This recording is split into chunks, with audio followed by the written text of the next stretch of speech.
In 1964, a man named Jean Vinet did something strange. He invited two men with severe intellectual disabilities to leave the institution where they lived and to move into a house with him. That's it. No grand plan, no strategy, just an invitation to belong. At the time, people with disabilities were hidden away, not seen, not included, not even considered part of society. But with one invitation, everything changed.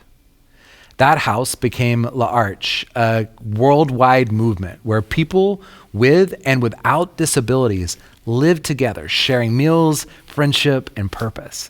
And it started with a simple idea. People don't just need to care, they need community. And that's what grace does. Grace invites before we're ready.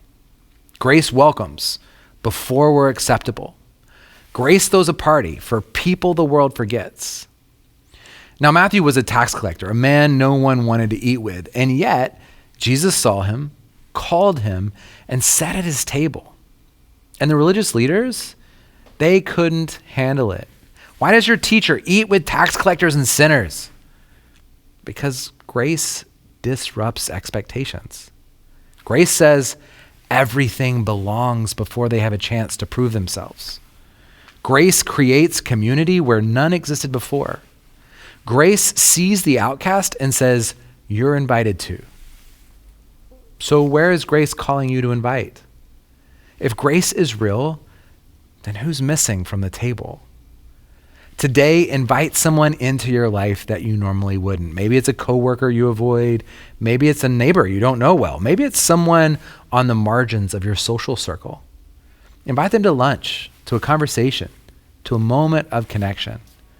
Because grace always begins with an invitation.